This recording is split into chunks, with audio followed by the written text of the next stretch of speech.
Good afternoon, everyone. Welcome to Get Attention, Get Results, Get Presentable, brought to you by NUS Enterprise and A StartCentral. I am JI from NUS Enterprise, and together with me is Susan from A StartCentral, and we will be your host for today. A StartCentral is an open innovation platform by A-Star, where we inspire, innovate with, and empower researcher entrepreneurs in building successful deep technology-enabled ventures. NUS Enterprise is the entrepreneur arm of the National University of Singapore, where we play a pivotal role in advancing innovation and supporting entrepreneurial journeys. In this marketing workshop today, we share with you a toolkit we call Presentable. We hope it will help deep tech startups to achieve their goals faster by connecting deeper with customers, investors, partners, and talent. A couple of house rules before we start. If you have questions during the panel discussion, do type your questions in the Q&A feature down below. We will take questions during the Q&A segment. Without further ado, I would like to introduce our special guest and trainer, Hugh Mason. Hugh is an entrepreneur with 30 years of success leading ventures and building innovation communities around startups and corporations. He is a co-founder at Remission Health and an associate professor at NUS. Since 2012, Hugh has co-founded, mentored, and invested in more than 70 startup companies. As a co-founder of JFDI.Asia, the first business accelerator in Southeast Asia, Hugh has supported thousands of startup founders through its outreach programs. It's yours. Hugh. Thanks very much, and hello everybody. It's a real pleasure to join you today. I hope you can all see me and hear me correctly. Are you getting me through clearly, Susan? You hear my sound? Yes, we can hear your sound. Very good, excellent. Okay, so what I'm going to do is I've got a presentation for you that should take something like an hour. During it, I'd be really grateful if you could pop questions into the Q&A section here on that function. We'll try and in the chat, we'll try and deal with those as we go through or at the end as seems most appropriate. I think Susan's going to kind of collate those and you can upvote them apparently, so please do use that feature. I love to have questions. I love to have a sense that there's an audience out there. So let's try and keep this as live as we can. Okay, let's jump in. I have put together some slides here with the idea that we start off basically by thinking about why everyone might be here. One of the keys to marketing is to understand your audience, who you're trying to connect with. And I think there are a number of different agendas for this meeting. If you've been following the news, there's a huge strategic priority here in Singapore to get innovation right. Some of you may know that I had COVID-19 earlier this year in March. I was in SGH, very grateful to MOH for getting me well again. I think around that time, there was discussion in government about what the priorities should be for the COVID-19 world. And I wondered, I must admit, if we were going to kind of focus in on the sort of traditional stuff around real estate and things like that. And what's actually happened is that government here in Singapore has really made a huge priority about deep technology, about innovation, exactly the stuff that we're doing. So I think that gives us a kind of a challenge. And I'll let you into a secret. We tried an experiment in marketing this webinar. We actually put out two different messages. One was a message that was sort of leveraging off this message from Deputy Prime Minister here about hope, really. And it was saying, would people like to come along to this seminar in order to find out how to get faster to money? Is it about getting faster to the future? But we also picked up on another feeling about innovation, which is that deep technology is risky, that it takes a long time, and that it's a challenge to get there. If some of you saw that EDM that came to you, you'll have seen this list of factors for startup failure. I find it very interesting that when you look at some of the reasons why startups fail, so many of them are related to marketing. So it seemed very important to us that we help people move forward in terms of raising money and getting customers and achieving success, but also that we try to reduce those failures. This is one of really a series of sessions that we're planning to run. What I'm trying to do in this session is to give an overview of what I've learned about marketing over something like 30 years of being an entrepreneur and working with probably 500 different businesses now in that period. And there's a sort of takeaway from it. From anyone who's interested to follow up, I think Susan and CI are going to send through to you a template for a marketing action plan, something that you can have a go at in your own time. If you send that back to us, then what we'll try and do is collate people together into groups so that there's no competitive kind of issues, and try and pick up on the issues that are emerging and run some further sessions. So this is the beginning of a series of sessions, really. What unites us all, even though there will be differences in the audience, is that we're all in this business of innovation. And I'm sure some of you have seen this picture before. It's sometimes called the innovation trifecta. The idea that in order for an innovation to succeed, it has to do three things at the same time. I mean, it has to be feasible, it has to technically work, right? Otherwise it's science fiction, right? It has to be viable, it's got to generate value for somebody. That isn't necessarily financial value, it could be that you're achieving impact, but it does need to generate value. And then thirdly, and this is the one that tends to be, in a funny sort of way, the most challenging thing, is it's got to be desired by multiple stakeholders. Anybody who could get in the way of stopping the innovation succeeding probably will. So how do you get to that central point? That's the central challenge of all innovation. And what I'm going to do is to try and use this model for the purposes of this discussion anyway, and to try and sort of define marketing. And I'm going to say that when we're doing deep technology, we're fundamentally pushing in this area. We're looking at the boundaries of what's feasible. And when we're doing marketing, I think we could say for the purposes of this session, it's all the rest of it, everything else that goes into making innovation successful. Now, I'll tell you in a moment, I don't come from a business school background. I teach in the Faculty of Engineering, where we take a very pragmatic view at NUS. Probably there are business school professors who may be watching here who will be horrified by this as a definition of marketing. So I'm just going to use this as a working kind of definition for the purposes of this presentation only. Hugh, yes. Sorry to interrupt. Could you speak a bit slower? Yes, certainly, absolutely. Thank you. You're welcome. So anyone who's been a founder of a startup, I think will recognize this sort of picture. Time runs from left to right in this picture. Happy is upwards and sad is downwards. We come together on a new venture. We think that it's all going to be successful. We're full of energy. We're full of enthusiasm. There is this peak of anticipation. And then actually, of course, it turns out to be a lot harder than we thought. There's this period that many startup entrepreneurs call the trough of sorrow, when you're trying to get things to work, the technology doesn't work, customers aren't interested, nobody seems to care. There is a point when it starts working, and then there's a miraculous moment when we call product market fit, when you have something that the market actually wants.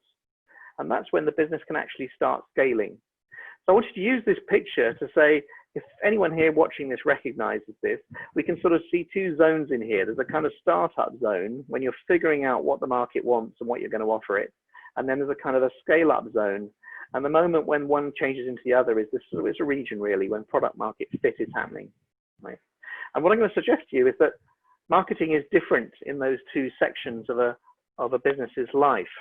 At the beginning of the life of a business, it's really all about discovering what's possible, discovering what the market wants, and discovering how you can create value. So going back to those three things in the innovation trifecta, it's about trying to find your way to that sweet spot in the middle. Once you've got product market fit, it's then about building the business as fast as you can, to as large a size as you possibly can, to make the most impact in however way you measure impact. And I'm going to suggest to you that marketing is quite profoundly different in those two halves of this picture. So let's have a look at who's on the call. We had some interesting information. Thank you very much, Susan, who collated together a load of data. I'm not sure whether this represents exactly who's on the call at the moment, but this was the kind of mix of people we had. So I hope that most people listening somehow fit into that kind of a picture, because that's what I've designed the presentation for. There's another sort of insight I wanted to share with you, which is that Bernadette Barr and I, my colleague Bern and I, did a rough and ready survey. I don't pretend that this is a piece of authentic peer-reviewed research, but we did do a study into some of the challenges faced by deep technology startups here in Singapore. And I thought it was rather interesting that these issues came out. And I'm wondering whether they resonate for anyone. Please do comment again in the Q&A. Does this feel like a summary of the issues that you're facing? So a lot of startups and scale-ups say, you know, there's a challenge between working on the technology and getting that right, and at the same time trying to build a business. Both of those things are very difficult. Where do you put your energy? And I'll come back later in the presentation to talk about how I think that probably changes for successful scale-ups and startups as they grow. And there's a second issue, which is about just explaining the technology itself. If you're doing something which by definition has never been done before, it's really hard to explain it. And for people to get their heads around it, and even if you're selling something that's very, very technical to very, very technical people, they probably haven't had the chance to read the literature and get into the absolute depth of it in the same way that you have. And certainly there are going to be decision makers involved in any purchasing decision who haven't got the expertise that you've got. So we need to find a way of bridging a sort of expertise gap and a communications gap here. And then there's the fact that people are looking for different things out of a project. And I always think that it takes us a village to raise a child. It takes an ecosystem to raise a startup. Around the ecosystem of people who will support a new venture, there are very, very different views of what constitutes success. So for the academic world, it might be about publications and precedents. For a product development team, it might be about doing something that's a beautiful piece of technology, something that's exciting, has never been done before in its own way. And for investors, it might be about money. It might also be about social impact. But there'll probably be a different agenda. Then I think there's another issue here, which is that we all think we know how to present. We all think we know how to tell our story based on our own experience. But the truth is that different communities have different expectations of how a story is most effectively told. They want different things out of what they're hearing. And that can make it extremely difficult when you've only got 30 seconds to do an elevator pitch to somebody that you don't know and you've just met at a conference, or perhaps 6 to 12 minutes if you're presenting to a group of investors for the first time. You need to make a whole series of assumptions about what people are going to be interested in, and the style of presentation that worked, for example, if you were a PhD student when you were doing your Viva, that's probably not appropriate for pitching to investors. And then finally, there's a big thing that came leaping out to Bern and I, which was that, for many of the startups and scale-ups we spoke to, there was this sense that marketing is promotion, that it's about promoting something. And as we'll see later on, promotion is part of marketing, but it's only one part of it. And I think if all you think of as marketing is that, oh, I need to sort of do the technology and then I'll stick some promotion on the top, then the business won't work. And that's probably one of the most common reasons why deep technology startups fail. So those were some of the issues that came out, some of the things that motivated us to want to look at this. A little bit about me. I started my career as an engineer. It's a long time since I picked up a soldering iron. I was a hardware engineer before I went to university, working with GSC Marconi, working on things like digital radar and synthetic aperture radar from aircraft, motion compensation, that kind of thing. I went on and did a physics degree, actually, and then later on, I didn't become an engineer. I admire engineers, but I'm not diligent enough to be one.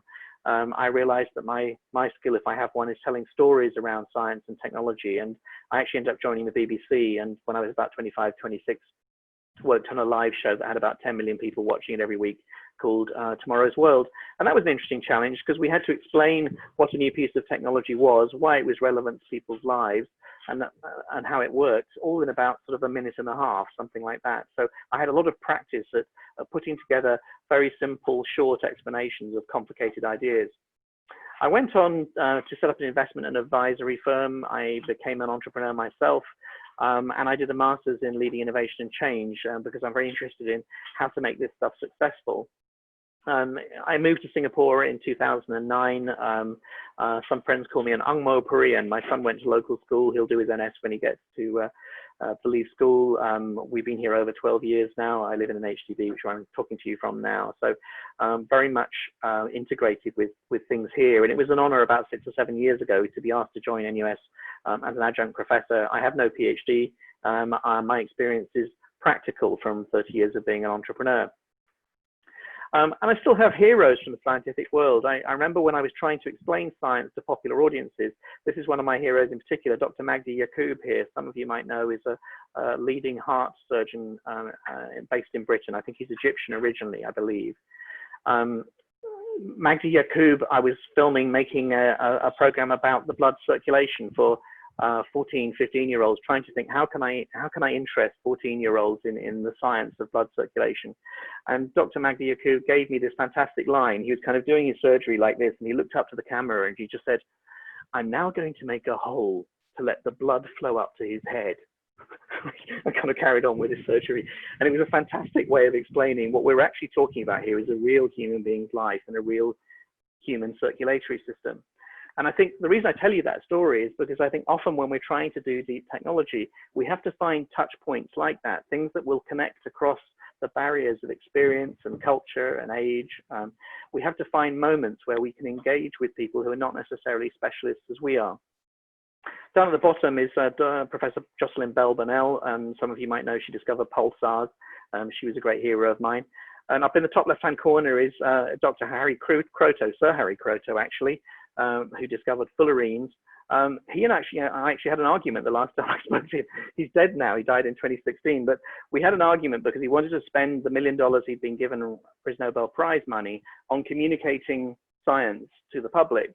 And I said to him, well, you need some professional science communicators. And he was saying, no, I don't need that, but I'm a Nobel Prize winner, blah, blah, blah, blah, blah.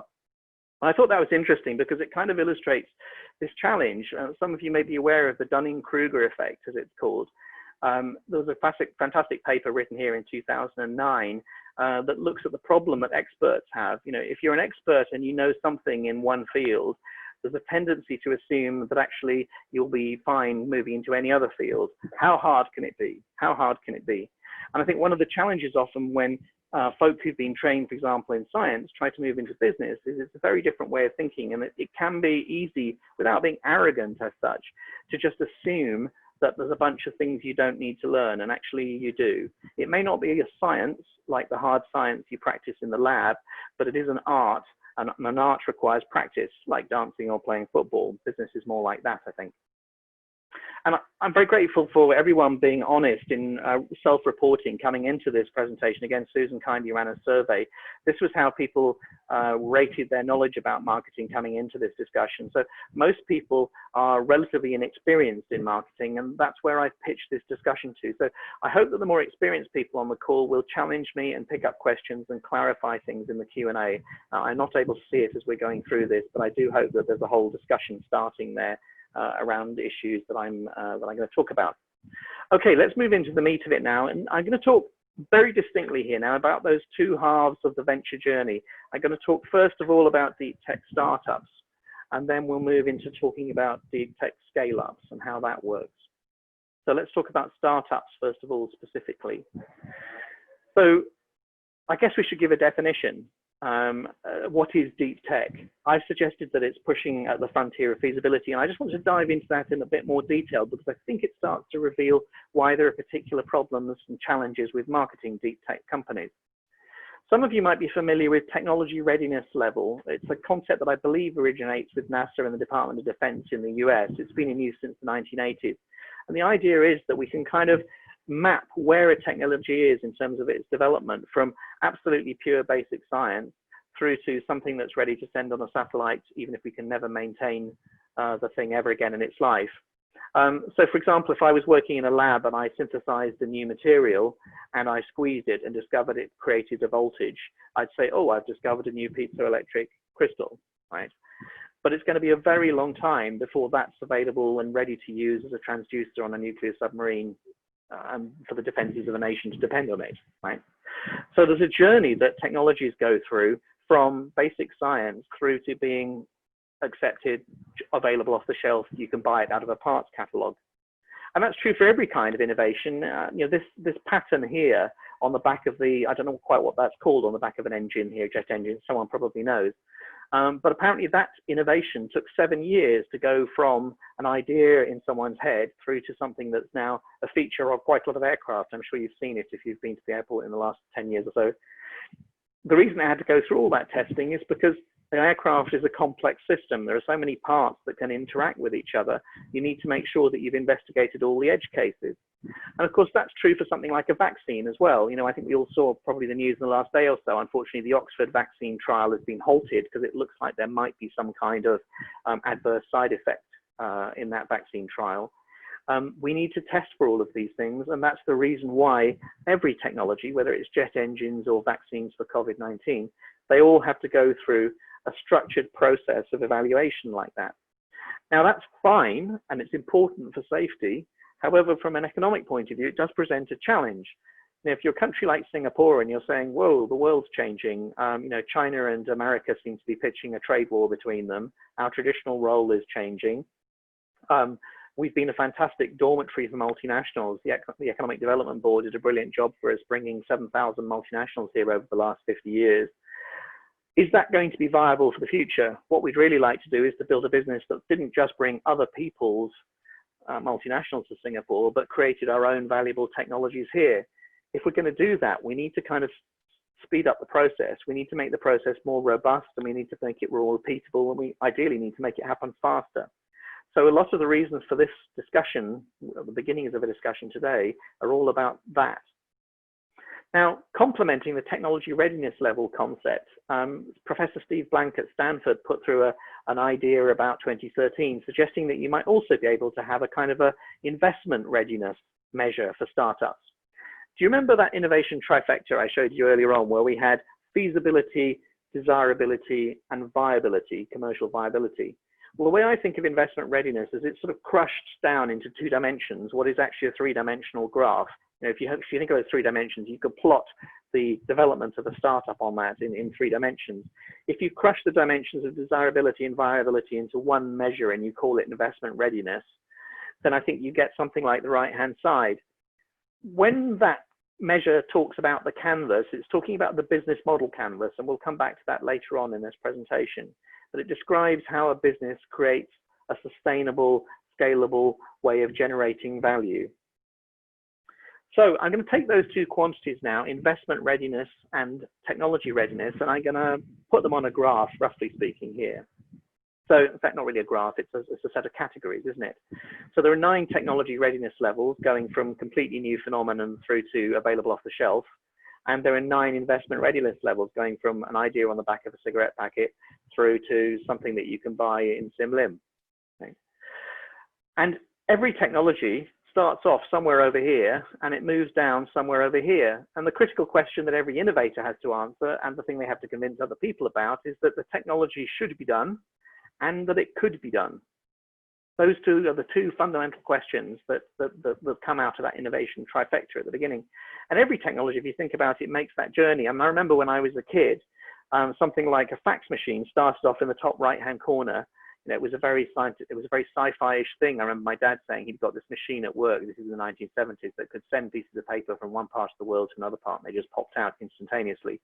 And then, of course, fax machines became something that everybody had, and now we don't really use fax machines unless you work in a hospital. So one of the ways I think of getting a handle on innovation is to say that there are maybe at least 3 different sort of regions of innovation. And this is an idea that's been promoted by McKinsey a lot. It's come from these guys, Nagy and Tuff, originally.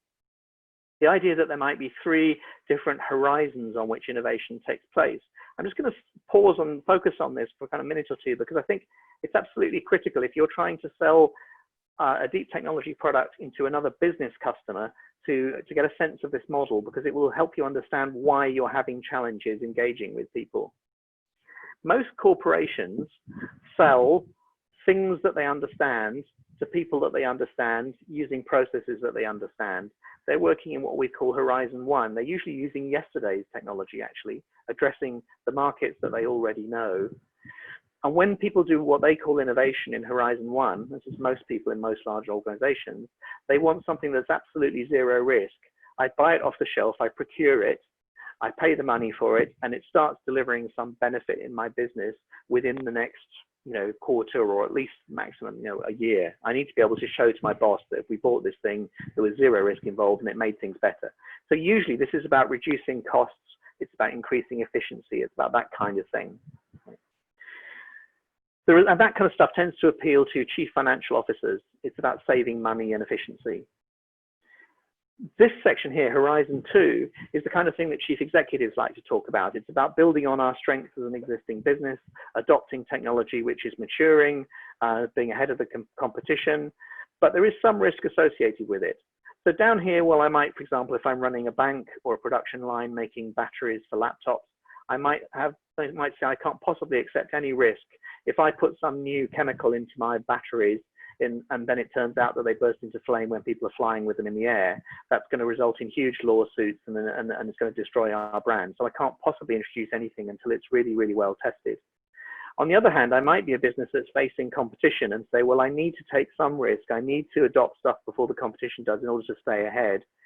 And I also might want to open up new opportunities for the business. So I'm prepared to work in Horizon 2. The stuff that most of you on this call are probably involved with is up here. Horizon 3, it's very risky, it's experimental. We expect to fail up here. The way that we find out what flies is to put together a prototype, let it crash and figure out what broke, fix the thing that broke, and then try flying again. It's like learning to ride a bicycle. You learn to ride a bicycle by falling off. And then whatever you did that made you fall off, you don't do that again. So we have a very different attitude to risk. It's not that we set out to fail. It's not that we set out to take risks. It's just that we understand up here that risks are necessary in order to push back frontiers, whereas down here we can't accept risk. So they're very, very different cultures. And I think I've tried to sort of encapsulate that with some of these pictures over here. You know, this is, as I say, the kind of stuff that conventional business people love to do deals around. You know, you're not going to be selling to large corporations until you've got something which is down in this part of the graph. On the other hand, when you're up in this part of the graph up here, people have got all sorts of prejudices about you. Have you noticed how, okay, scientists don't really look like this, and they don't look like that either. But it is interesting, isn't it, that research labs tend to be built sort of out in the countryside, away from big cities. You know, is that in case there's an explosion? They tend to have underground bunkers. There's all sorts of sort of fantasies that the public has. People are not involved in deep technology about where it goes on and who does it. And those things are very alive and across many, many different cultures. And that might sound silly, it might sound comic, and of course it is funny. If you watch Back to the Future, it is funny.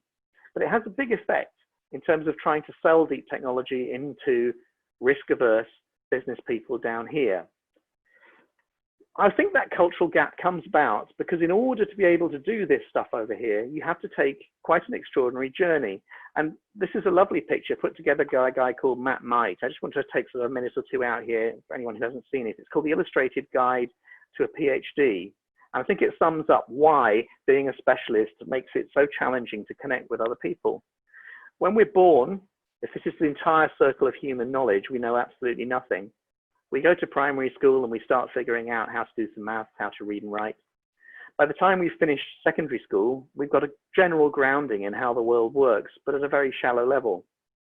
Once you choose a degree, you've got some kind of specialization. You're beginning to move in a certain direction.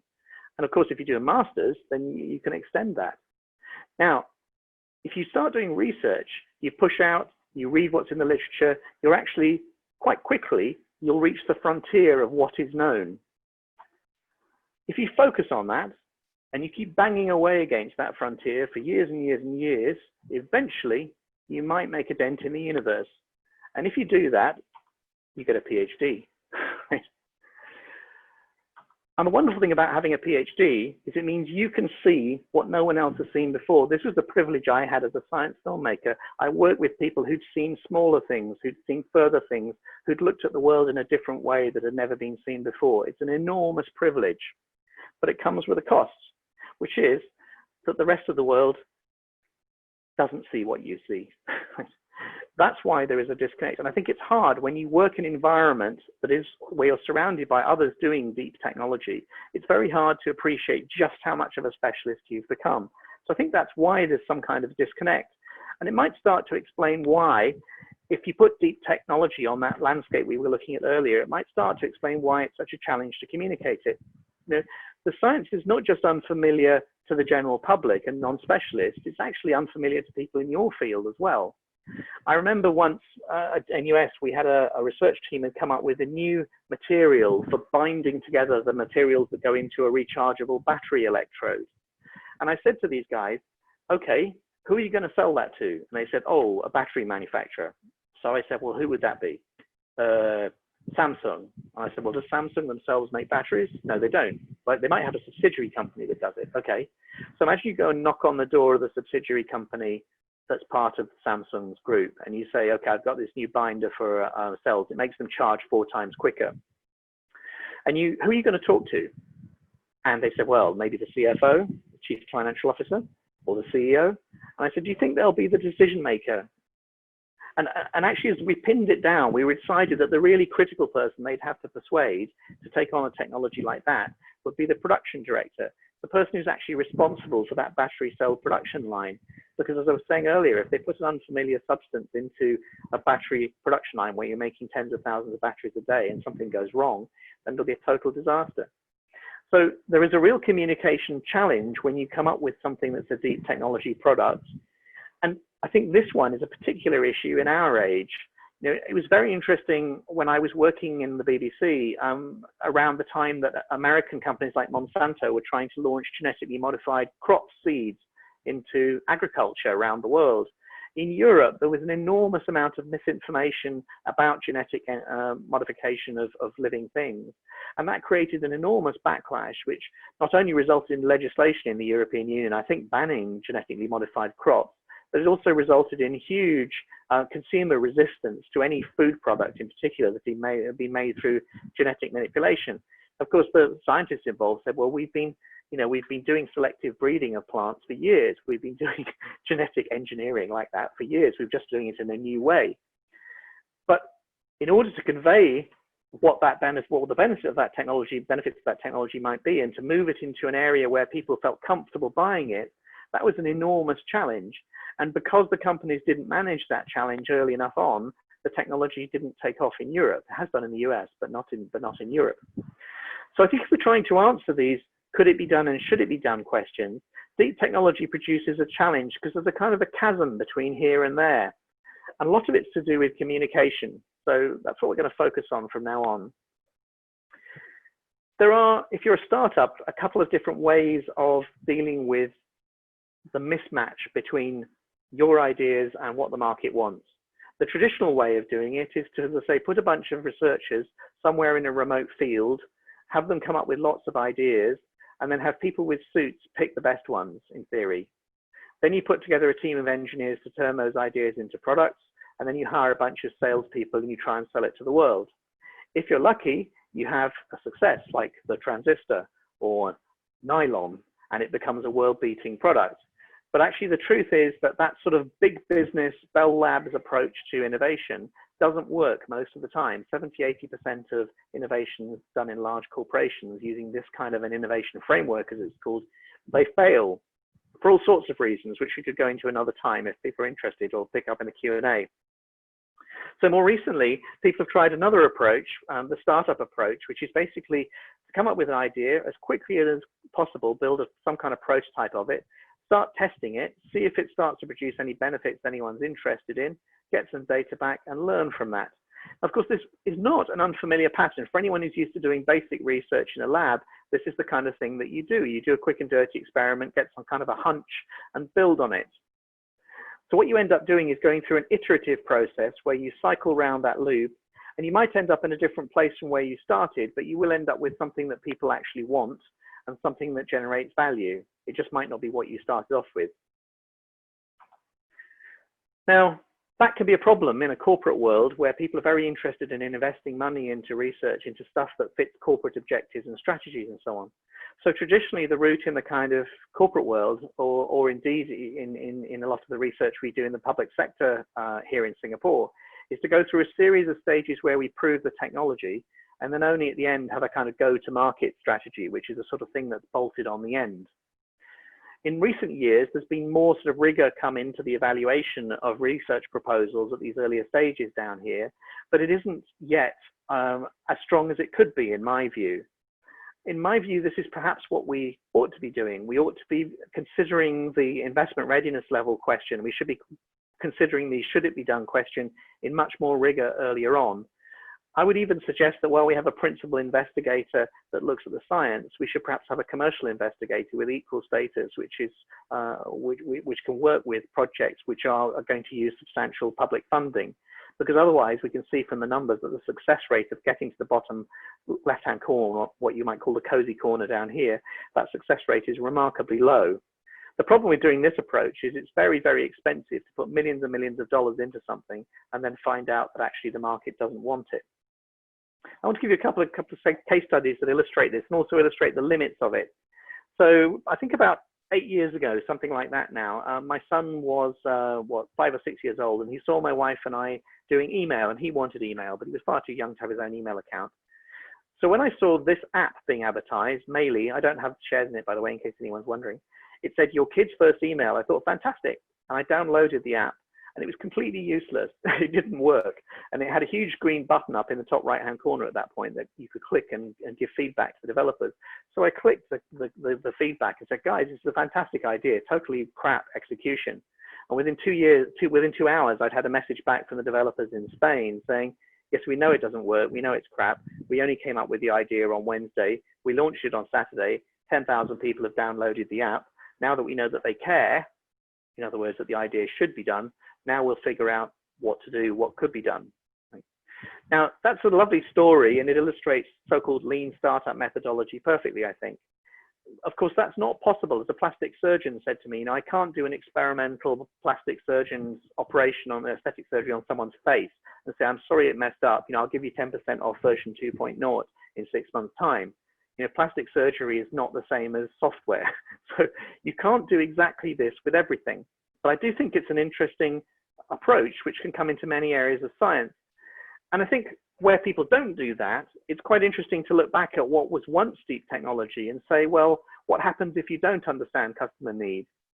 I just want to spend a couple of minutes, because I think this is an interesting story, on a technology that we're all familiar with, the telephone. I made a film about the origins of the telephone, and I filmed with a couple of wonderful historians of technology, and they told me something I'd never expected. They pointed out to me that not only did the telephone not work very well when it was first invented in 1876, in fact, it didn't really work very well for the first 10 or 15 years of its existence. You had to shout into it, and the audience here had to listen very, very hard. So they would sort of, Alexander Graham Bell and his assistant Watson, who would demonstrate this, would shout into the thing, and they knew exactly how to hit the right tone with their voice, and they would sing familiar songs and things like that, so that people would fill in the gaps when the technology wasn't working very well. Anyway, not only did the technology not work very well for the telephone, but it also wasn't an obvious technology. At that time, there was no intimate technology that was in your home that would allow you to communicate instantaneously with other people. Now, there were telegraph wires all around the world. Even in 1876, you could send a message in about 10 minutes from London to Australia. That was possible. But the idea that you might have a technology present in your home where people could interrupt what you were doing with a bell that rings, and then you had to go over when it suited them to answer their questions or whatever it was. And that technology could only send one message at a time down these very expensive wires stretching across America. Why would you want to do that? There was absolutely no commercial case for the telephone at first. It was an interesting curiosity, but there was no case for it. And I think it's very interesting when you look at this adoption curve here for technology, the different technologies. The telephone is the purple line. In order to get to 50% penetration of telephones took 70 years. Isn't that extraordinary? Now, we can't, in Singapore, invest in technologies that take decades to get to adoption, even if ultimately they become something that's in everyone's pocket. By that time, we'll be out of business. So we have to find a way of accelerating this process. And by the way, if anyone wants to pick up in the Q&A, it's rather interesting, I think, why some of these more modern technologies took off so much faster. Now, we've talked about startups, and I'm going to say, if anyone watching this wants support for a startup idea, I'm going to ask that Susan and TI follow through by email to give you links to some of the existing programs that are out there for startups. Things like the GRIP program at NUS, or Entrepreneur First, or the programs that are there within A Star. Because startups, I think we've now got fairly good provision for here in Singapore. What I wanted to spend a little bit more time on in the end of this presentation now was really on scale-up, because we have a hunch around the folk involved in setting up this session today that scale-ups are a kind of a gap, and marketing for them is a particular problem. So I want to start off, as I talk about scale-ups, by making, I think, what kind of seems like an obvious point, which is that by the time you've got past product market fit, you're very definitely not doing a science project. The technology is really important. Without it, nothing can happen. The technology makes different features, products, and services possible. That's a wonderful thing. But ultimately, customers don't buy products and services. They buy the benefits that those things offer to them. And I think that was said most clearly by Theodore Levitt here. He said that absolutely nobody in the world wants a quarter-inch drill. What they want is a quarter-inch hole. In fact, they don't really want a quarter-inch hole at all. What they want to do is to hang up a picture or to have the legs stay on the table. So there is always a job to be done that someone's trying to achieve. And to achieve that job to be done, they need some kind of a technology. But, you know, most of us, I think, unless you're a professional carpenter, you might have a power drill at home and you might have a 1/4-inch drill, but it probably sits in the cupboard in the bomb shelter, you know, not being used for most of the time. We don't really want technologies. We want the benefits they bring. I remember horrifying some colleagues at Singtel once when I was running an innovation project for them. I was saying, look, nobody wants your set-top boxes. Nobody wants your fiber optic cables into the home. What they want is to watch movies.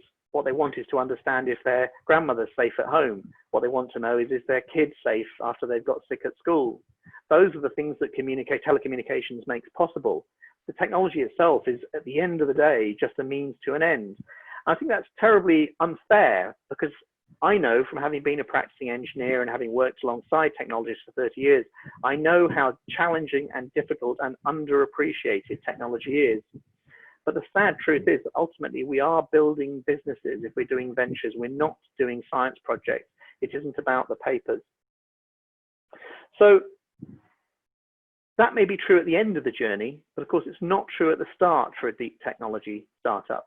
At the very beginning of the journey for a deep technology startup, the technology is everything. If it doesn't work, then you've got nothing. What I'm going to suggest is, even if it feels like it's everything, you don't let it be everything. Make sure that you're building space to explore the investment readiness alongside the technology readiness, understanding that eventually the technology readiness needs to be there. You need to be carrying on doing research to stay current, to make sure that whatever you're producing is relevant to the market and stays ahead of the competition. However, as a business grows, the commercial issues will come to dominate, and that's just natural. So, taking the big picture view, good marketing is really important because it can reduce the chances of you failing, and it can also get you faster to the next stage in the race. So, what is marketing? I haven't actually given you a definition of it yet. I put this sort of loose kind of bag around these things that were not really to do with technology, but were to do with desirability and viability. Now, often if you do a business course, you'll be told that these are the 4 P's of marketing. The thing that you launch, you need to understand these kinds of characteristics about the product. And I apologize that the writing is so small on this slide. The slides are available afterwards for anyone who wants them. The kind of things that you look at with the product itself is, what features does it offer to customers? You know, where will the customer use it? Is it something you use in the bath? Is it something you use in the kitchen? Is it something you use with friends? Is it different because it's a different color, because it's faster? What is it? You know, do I trust the brand that it's coming from? How is it different from what's already available? How do I pay for it? That's not just about the quantum of how much money I pay for it. Is it something that I subscribe to? Is it something that I buy outright? I think there's an interesting discussion here in the mobility field, for example. You know, the thing we've all grown up with since the birth of the motor car is the idea that we might own motor cars, that traditional petrol or diesel powered cars are something that you own. And of course, that's slightly ridiculous. They sit there for, I think, 94% of the time not being used, even though they cost a huge amount of money with all the COE and everything else. The model for electric vehicles for the future might be a sharing kind of model, where we have subscribed to a transport service instead of actually owning the product itself. Another issue is, where is the product or service available to people? Is it something that you buy at a retail store? Is it something that you order online? Is it something that you consume or experience using your mobile phone? Is it something that comes free with a packet of rice? Is it something that you're typically given as a gift by somebody else? Is it something that you buy when you're on holiday? Where would you come across this thing? And how are you going to make people aware of this thing, that it exists at all, why they should buy it, how they should connect with it? Who could work with you to get this thing to the people who would benefit from it? So those are all the kind of typical 4 P's of marketing that you'd learn in a business school. What I'm going to suggest is that those are absolutely correct, but they're only part of the story. And that's because I think if you're a deep technology business, there are really 4 different kind of audiences that you have to connect with. Of course, there are the customers. And there might be people between you and the customer. There might be a distributor. So for example, if you're going to launch a artificial meat product into supermarkets, the supermarket is going to be the distribution channel. You're probably not going to sell direct to customers. I mean, there are things like farm shops where you buy, you know, direct from the farmer, but I don't think that's going to be the case for Shop Meat or one of the other you know, artificial meat companies. So Somehow or other, you have to tell a story that appeals to customers and partners. To scale up the business, you can grow organically, as they say, just using your own funding and the revenue that you bring in, but probably you're going to have to connect with money people. And you're definitely going to have to attract in a deep technology company talented people. You're going to need specialists, technical specialists probably, to scale up your business. And finally, there's a bunch of people out there who aren't necessarily customers or anything else, but they're people who can stop you doing something, like regulators, or they're people who can be champions for you and support you in some way. So again, for example, thinking of the example of, say, artificial meat, you might have a bunch of vegetarians who don't necessarily want to consume artificial meat itself. However, if it reduces the carbon footprint from keeping cows or whatever, then they might be on your side. So each of those different groups of stakeholders is looking for something different from your product. Those 4 Ps that I outlined, the 4 Ps of marketing, are the kind of thing that consumers and partners are going to be looking for. From an investor's point of view, they're not investing in the product, they're investing in a company that makes the product and perhaps other products too. So they're interested in the profit potential, they're interested in knowing that you've got a machine that churns out more money than they put in. They want to put money into your business, they want to lend you money or invest money, and they want to see that money coming back with more. If you're taking on talented people, they want a future career opportunity, and the public wants to at least know that you're okay. It's fantastic if you can get the public and all these people to be champions for you and really promote what you're doing, but you certainly want them not stopping you. So some of the things you might do, especially if you're a B2B business, a business-to-business venture, something that's selling to other businesses, these are some of the tools that you might use in order to connect with those kinds of groups. There are many more, but I just put those up there as an illustration. And the kind of people who might actually deliver those things for you are going to be creative people. They're going to be people that are copywriters, are photographers or illustrators. They're going to be packaging designers. They're going to be people that dress up as monkeys and appear in a supermarket and perform an amazing show about artificial meat for children. They're going to be people that make explainer videos for you, that kind of people. Those are the people that you need to do your marketing when you've figured out what it is. But as someone who's worked with creative people for 30 years, I can tell you that the wonderful as creative people are, they're not the most organized people in the world by and large. So around them, you need producers, you need people who are going to organize them, schedule them, make sure that the thing gets completed on time, that the money is spent wisely, all the rest of it. So around creative people, there's typically a ring of creative production and production management. And then I've gone the wrong way. Around that, creative producers need a brief. If you're a producer and you're used to working with illustrators or animators, you don't know anything about artificial meat. You might have some opinions about it yourself, but you don't know anything about it. And you certainly don't necessarily understand the commercial strategy of a company which is trying to compete in a field that's never been explored before. So there is a whole role for someone to put together strategy around the messaging that needs to be created. So in order to craft a marketing plan and to execute it for a scale up, you really need to figure out the strategy. You need to figure out a brief so that someone can go and execute something, and then someone's actually got to supervise the execution to have it done. I think those, and it seems very complicated when you plot it like that, and it is. And I think that's one of the reasons why often when deep technology folk try to work with, for example, creative agencies or advertising agencies, they sort of think to themselves, well, who are all these people? What are they doing? Is it really necessary? Now, if you can do the construction of a brief, if you can manage creative people, you can hire creatives yourself. But most of the time, someone actually got to do that as a human role. So just bear that in mind when you're putting together a marketing plan for a deep technology startup. Don't be caught out by the Dunning-Kruger effect. Don't imagine that these tasks are easy. They may be of a different quality to the kind of work that you're doing, but they're just as challenging in a different way. So let's move on for how you might start in practice to put together a marketing plan for a scale-up business. We're going to send to you after this a downloadable marketing action plan template. It's purely a draft. It's purely something to get you started. Please make it your own. Don't use it if you don't want to. If you do want to use it, add things, take things out. The important thing is that you express your ideas for it. It's just a template to get you started. Broadly speaking, these are the sections of it, and I'm going to just run through them very quickly so that you'll have some sense of what's there for when that lands on your desk. The first thing that we've asked you to do is to explain what your company does in a short number of words. And this format comes from a man called Adeo Resi at a thing called the Founders Institute, which is a mentoring organization that runs all around the world with tens of thousands of startup companies.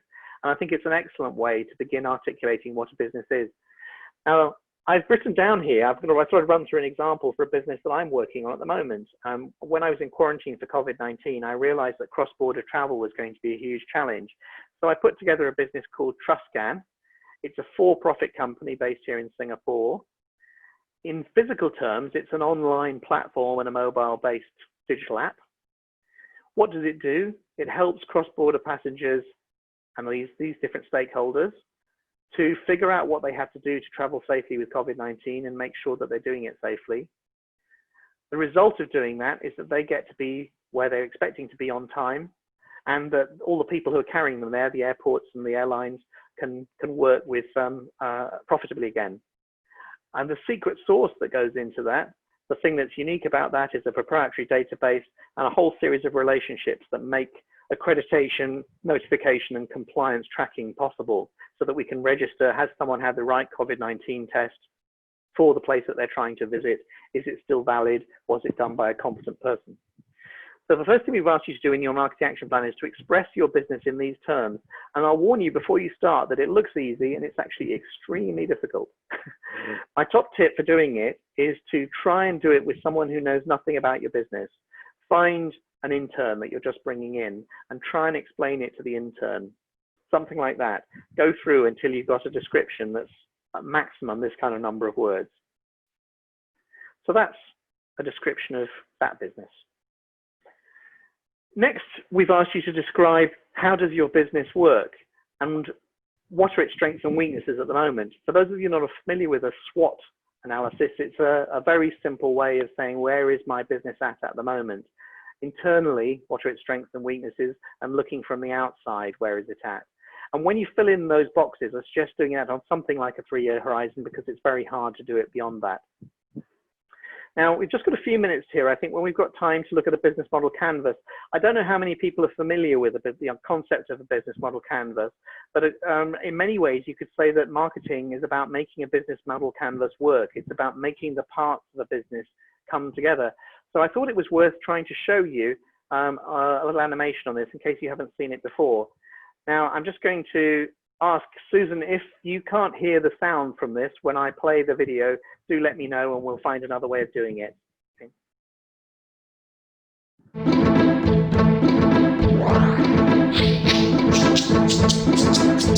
An organization's business model can be described with 9 basic building blocks: your customer segments, your value proposition for each segment, the channels to reach customers, customer relationships you establish, the revenue streams you generate, the key resources and key activities you require to create value, the key partners, and the cost structure of the business model. But it's not sufficient to just enumerate the 9 building blocks. What you really want to do is to map them out on a pre-structured canvas. This is what we call the business model canvas, a tool that helps you map, discuss, design, and invent new business models. Let's briefly go through the 9 building blocks, starting with the customer segments. These are all the people or organizations for which you're creating value. This includes simple users and paying customers. For each segment, you have a specific value proposition. These are the bundles of products and services that create value for your customers. The channels describe through which touchpoints you're interacting with customers and delivering value.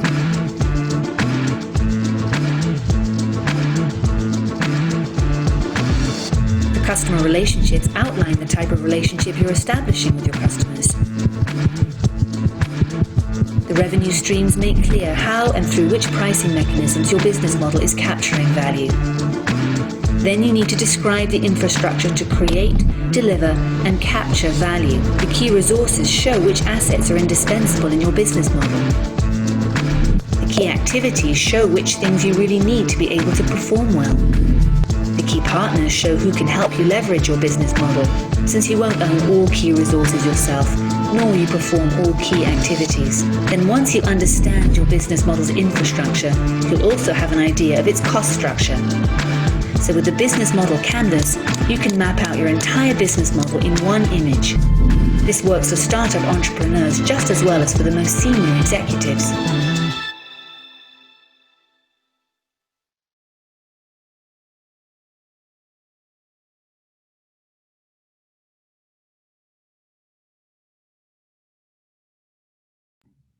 Hi, Hugh. I think you are on mute, so. Thank you, Susan. Yes, I was saying, I think what's interesting about the business model canvas is that it's in many ways, it's a bit like an abstract for a scientific paper. If any of us picks up a paper, you expect to see at the top an abstract. You expect the abstract to explain what were the objectives of this research, what was the methods used, who were the test subjects, what were the results obtained, some kind of discussion and some kind of conclusion. We expect that to come at the top of every scientific paper that we read. The business model canvas is rather like that. It's a kind of abstract for a business that explains it in one page. It's a snapshot of the business now, and it evolves over time. I won't play this second video, but it'll be here in the PDF if you get that by email, and it takes you through in more detail how to start filling out a business model canvas. So, whoops.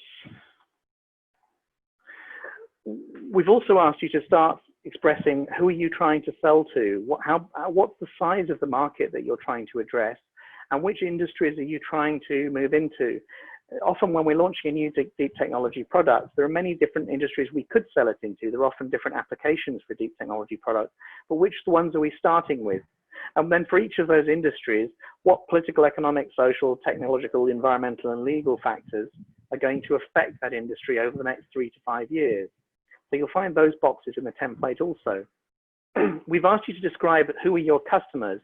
And the critical thing here is that you don't write down generalities like universities. You need to say the alumni development officer who goes to find, who tries to create revenue from the alumni of the university.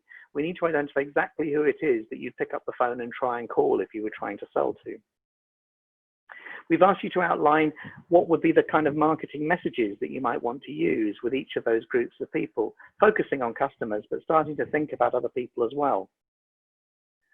And we've asked you to start thinking about which kinds of channels to market. How are you communicating with people at the moment? Are you attending and speaking at conferences? Obviously, you'll have a website, I'm sure. You might be exhibiting at trade shows. You might be doing roundtable events or talking directly with customers, and you might be getting comments about your business or your technology in industry blogs. Which of those things are you using? Are there other channels that you're exploring? And you might have initiatives that you're putting together from a business perspective around marketing. For example, you might be developing a lot of content. You might be writing white papers to explain your technology. And one of the most useful things I think often that startups and scale-ups can do when they become experts in a field is to write white papers that share the insights they've got with the front line with their own customers. If you can build a community around your customers and share with them the insights that you're finding, you can draw people into a funnel of engagement with you like this, where they generate revenue for you, and at the same time, they draw in other people, they refer other people back into the funnel. And finally, the last stage of that template indicates some kind of budget allocation. We suggest that you start thinking about, if you're going to do this marketing, are you going to do all of it in-house? Will you do the strategy in-house, or do you need a consultant to work with you on that? If you're going to create stuff like a website or white papers with information, are you going to do that in-house? Perhaps you do some of the writing yourself. Maybe you supervise an external writer, somebody on Upwork to do the writing. Maybe you hire in a PhD who needs some money while they're still studying, something like that. To think through, where would you get the resources required to execute your marketing? The one thing I'd be wary of is being conned by all the companies out there who tell you that, oh, you don't need any of that. Technology can solve all of those problems. I think it's very common, if we're deep technologists, to believe that, you know, the answer is a technical fix. All of these wonderful technologies are great when they're part of the strategy, but unless you figured out who you're trying to reach, who you're trying to connect with, then all the technology in the world won't achieve the result that you're trying to achieve. It'll just create revenue for a marketing startup. So that's pretty much the end of my presentation now. I wanted to say that there are some books that I found useful, and I hope you would too, that you could look at if you wanted some more detail. There's a huge amount of information available online. I'll ask for Susan and CI to follow up by email to suggest some of the other programs of training and support that we offer. that might be relevant to you. But most of all, I wanted to invite you into a dialogue to try and address some of these issues.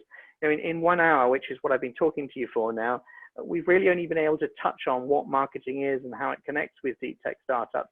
We won't solve these challenges in one hour. It needs a dialogue. So please, as we think about the future of working together, this isn't just a one-off session. We'd love it if you had a go at that template, but even if you don't have a go at using that template, please do tell us what worked and what didn't, what was useful to you. And if you do complete the template, we'll try to put together folk who are both non-competing and also share the same kinds of needs so that we can run further sessions. So at that point, I'm going to stop sharing and hand back to Susan and see there are some questions. So that's very nice. How should we do this, Susan? I believe you can see the questions through the Q&A function, right? Yeah. So there are 3 questions there. And the hardest one is first. How do I know when I've transitioned from being a startup to a scale-up cheap product market fit? That is something that we should probably run a seminar on. It is not a simple question at all. I think the answer is if you're getting consistent sales, consistent revenue, consistent traction for your business, if you're finding that people are picking up the phone, that's an indication that you're approaching product market fit. That's actually a whole hour to discuss that. Sorry that I can't give you a short answer to that. There are criteria that have been suggested, and what I will do is I'll follow up with some links to articles that answer that question. I hesitate to give a short answer because there isn't a simple answer to it. Should we approach marketing as educating your customer, especially when the customer doesn't even know that he or she needs our product or solution? I think that's a really interesting question. If you need to educate your customer that they need your solution, maybe you shouldn't be doing the project at all. Think about Alexander Graham Bell and the telephone. Think about the decade or more that he spent tromping around meeting halls in America trying to promote the telephone. Now that's fine, that was his choice, and of course we've all benefited from the telephone. But if you want to earn a living, if you want to satisfy the requirements of investors, if you want to make impact on the world, then taking years to educate customers is very difficult. And I think there is a real challenge, again, coming back to that sort of Dunning-Kruger effect question. When you've seen further than anyone else, when you're at the far horizon, it's very, very easy to imagine, I know the answers and you little people out there should be grateful for my answer. But if the person out there isn't asking the question, they're never going to buy from you and you're going to end up frustrated. So by all means, have vision. By all means, look for opportunities. That's vital in innovation. If we don't have that, we'll never move beyond what we already know. But do engage with customers through some of those techniques that we were looking at earlier, some of those lean startup methods or design thinking, to try and understand where your customers and the other stakeholders are today. Because it's only by bringing them on a journey with you from where they are now to where you might imagine that they want to be, that you'll ever make a business work. But do be realistic with yourself. If you're having to do an enormous amount of education about the need for something, then there's a question about whether the product is commercially viable. If you have to do a lot of education about how something works or why it's safe or that kind of, that's fair enough. But if there isn't a fundamental need, then I think that's a problem. So I hope that addresses that question. There's one other one here from, shall I move to Matthew's question? Thank you, Matthew Tay. I'll come back to Deepak's other question in a second. At what point should we transition an idea or prototype out of the lab and into a startup? That's a really good question. My suggestion is that when you realize that there is a need for it. There's a process that I go through with my colleagues at NUS and the Faculty of Engineering. We have a technology to market program called, it's gone out of my head, they're all called something similar. It's something like Tech Venture. I will send a link to it. What we do is take technology which is in the lab right now and have a bunch of students who are at postgraduate level do some of the preliminary market research to identify, if I've got a technology, where might it apply?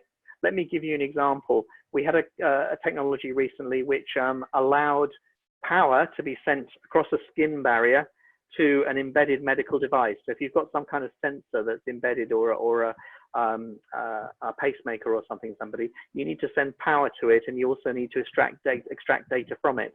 And there was a wireless technology that allowed that to happen across a sterile barrier. This technology had been developed from a neuroscience research perspective, what we started off doing was saying, well, okay, let's look at this technology and let's look at the benefits it offers. So it offers a passive sterile device to be embedded somewhere that's a very challenging environment, and for power and data to go to and from it. Where might that be appropriate, not just in medicine, but in other areas of life? We did a brainstorming exercise to look at other possible technologies and then to research those and say, well, are those industries the ones that we want to start for? Where could we find a so-called beachhead market, something where we could take that technology? So there are programs around to help you do that transition out of the lab. And I'm sure we'll be keeping a note of these questions, Susan, so perhaps we can pick up with them and follow through on afterwards. Let me come on to Dave's question. Generally, the biopharma industry is faced with unmet clinical needs. Demand is known but cannot be met. Yes, hence does marketing matters, as you've discussed. So I think the issue there is to think perhaps not just about clinical need, but to think about commercial need as well. Because of course, there is clinical need for products which is very difficult to service on a commercial basis. If I have a disease which is devastating to 3 people in the world every year, even if I've got a solution to that problem, if it's going to cost 10 or 15, $20 million to solve that problem and get a product through certification, if I'm an investor in a pharma company, would I invest in that product, or would I invest in something that people are going to use all their lives and which will help hundreds of millions of people? So there is a commercial question as well as a clinical question. So I think when you think about the clinical need is part of the market need, but it's not the only need, because the other stakeholders in the ecosystem around biopharma innovation include investors, they include distributors, they include doctors. I had the privilege of working as interim CEO for a cancer clinic for about 9 months recently. I wanted to focus much more on health technologies, and it was fascinating to see the trade-offs there between different stakeholders in the medical industry. There are innovations that could have huge impact, but they need to address multiple stakeholders' needs. So I hope that answers that question.